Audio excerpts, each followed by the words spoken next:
Excuse me. Oh, it looks like the stream stopped. Yeah, I had restarted, but I don't see the start stream again in my YouTube studio.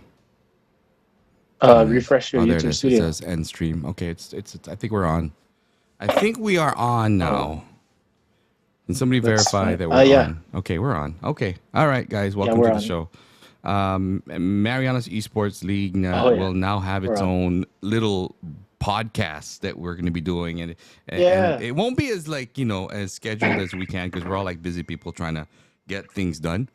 But half a day, everybody. My name is DJ Cure or Gary Encarnacion, the league commissioner. Alongside with me is two very handsome gentlemen, and their lower third should start popping up on the screen anytime now. There you go. There you go. Alan Jake, man. Alan Jake, of course. Alan Jake is our shoutcaster. Oh, dang, it's in and out. Sorry. I got you. It's Hey. There you go. I got you guys. It is, of course, what is today, man? I totally forgot. Today is Sunday. Happy Mother's Day. Today is May 14th. Happy Mother's Day to everyone. Happy Mother's Day to all of you guys. Happy Mother's Day. How'd you guys celebrate your Mother's Day? Besides Rob, me and Rob kind of did a little gig today. But how'd you guys celebrate your Mother's Day? That was fun. It was fun, right? Shout out to the Riga Royal. Shout out to the Riga Royal Laguna Guam Resort for making that whole thing happen for us. That was a fun experience.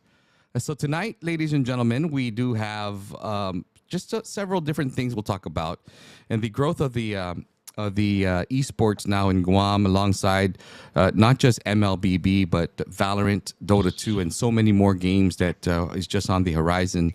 And the world of esports in Guam just starting to grow intensively. Right, there are lots of things now going on. Couple days back, was it 2 days ago, when Team Echo of the MPL got the MPL championship. They went against Blacklist, and they got their revenge. Right, they got the revenge in that matchup. And it was we were watching the game the other day, and it was just intense. It's a whole new level as well, right? These guys, when they play, it's like whoo. For sure. It's like 20. Found a way to break that, a wall, and they just took it. They did, and so that brings the guys there and the Team Echo to kind of now go into the M. That's in December, right? When is that going to happen? Anyways, there is the World now. So after the Philippine MPL, it's the World now. Is that how it goes, Alan Jake? AJ? I believe so. And then the World would be the M Series, and the M Series, the M5, would be giving the World Championship crown to the winner. And last year I believe it was Blacklist, if I'm not mistaken. Right, but let's talk about our own first. Our April Open Marianas Esports League that just went down in April. What do you guys think about that? Libe Esports, the Heat Wave, and the finals. What an exciting match that was, right? It was. Yep. We were praying for a 4. It became a 5-game series. Yep.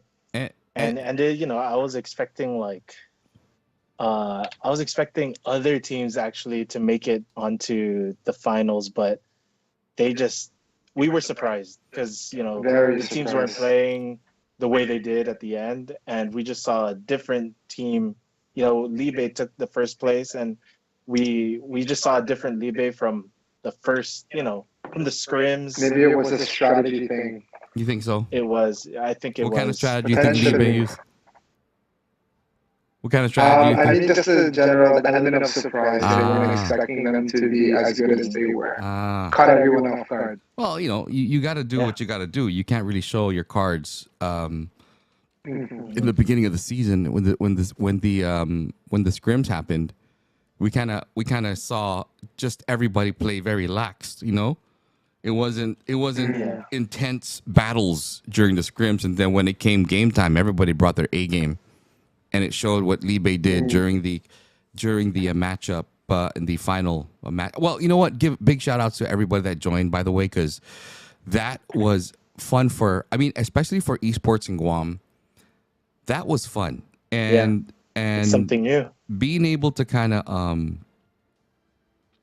be at the forefront of that whole big matches that we had with Valorant, which was so intense as well. You got Dota 2 and MLBB Bang Bang, and it was fun. It was really, I think the summary to the entire thing is just absolutely fun.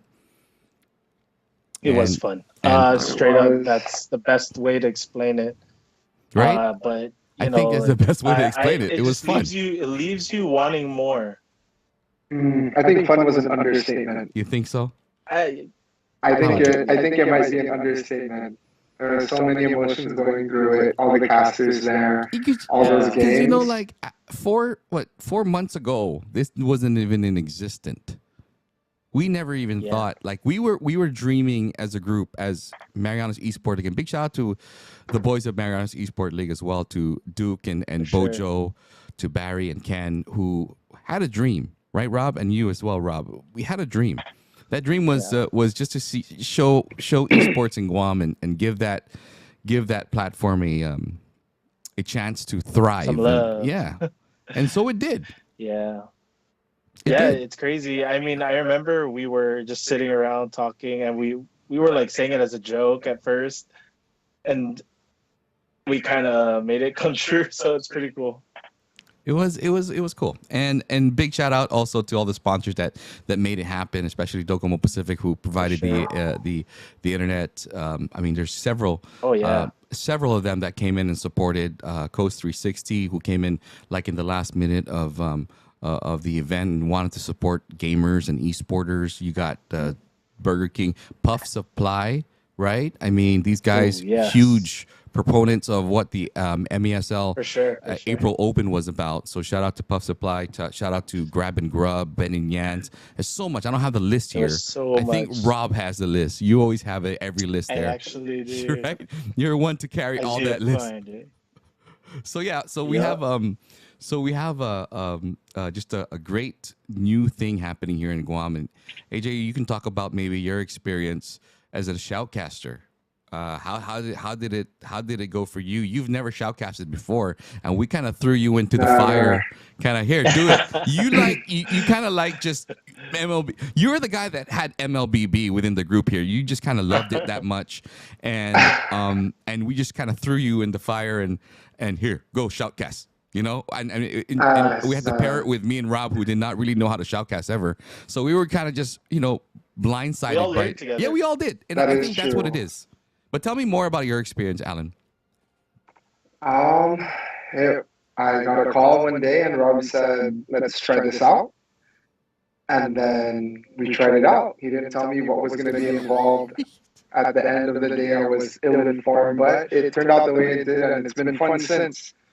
And please don't refer to the very beginning. I feel like I did a lot better toward the finals and the Open actually being there just at those scrims. So I feel a lot more comfortable in that regard. But it's overall great experience. Thank you guys for having me here. And we're building a community as well of shoutcasters, right, Alan, Jake? As you know, Rob also probably has the list of every shoutcaster that went and helped, right? And there's a growing community of shoutcasting as well within this esports league that we're building. And if I can get also just everybody's name to get shouted out right now. Do you know them? I kind of know. So for Dota, of course, we had Jeff Sanchez, we had Ronnie, and then for Valorant, we had Barry and we had Rinka. They did amazing. Everyone did amazing, of course. And then for Mobile Legends, we were able to have Amaris, Albert. We had Alan here and myself. And then we also had Brandon Vera. And then also shout out to Kai for also being there for the celebrity match. He did really well. I know he does shoutcasting, but for fighting games. And he just brought his A game to Mobile Legends, and he did well. Very entertaining to listen to. Joe Marie Talento was also kind of helping us out. Remember, he was kind of helping me out in a way. Right when Rob went to off island, Joe Marie of I Know Right kind of helped out and threw his talents in as well. He's saying in the chat, sure. OSGU 10 out of 10 caster, kind of picking up his bench, but that's okay. We like that kind of stuff here, right? Kai as well, who did the Bojo versus Brandon Vera match, right? That was fun. That was absolutely fun. And Kai had no experience in shoutcasting as well. He kind of learned it as we went, and he did a great job. I mean, seriously, everybody just kind of went in there, and as the Marianas Esports League being in its infancy, we went with it. But you know what? Who the real winners are? It's the players who came out and showed up. They are the real winners from every single player, every single game, where a lot of them just kind of, for the first time ever, did not know what they're getting into, and they got into it. I heard a beep. All good. And I was like, what was going on? There was a beep. No, we're listening. That's why we're listening. Okay. Yeah. Just truly amazing. Anyways, so the world of esports now is great. What do you want to see though, guys? Like for you, what do you want to kind of see in the future? I would love to see the growth of esports on Guam to where it's accessible to the youth. You know, starting as young as possibly middle school, and like going into high school, fostering that talent and growing their skills, and possibly, you know, having them thrive in the industry, into college, possibly, you know. Mm-hmm. Yeah, and it would just be nice to see them grow up into, you know, into that industry. Yeah, pretty much. Absolutely, and like I said, it's getting there now for Guam. In a couple days, Bojo and I, of course, Bojo, the marketing director, who's an amazing marketing director and sales guy. Like seriously, me and him will, and I believe Robert, you is what the reason is. One of my computers is actually, I see it right now, downloading a huge packet in my Steam right now, and I'm gonna have to disable this. No. At the same point, before we get into the nit and grit things, what do we have tonight, Rob? Besides our scrims before, to kind of get everybody into that tournament mode. It's different because in tournament mode you got a ban, you got all the skins, you got all the characters, you can play every single character there. So that's important and as the well. ban rotation too, slightly different than a regular rank game. True.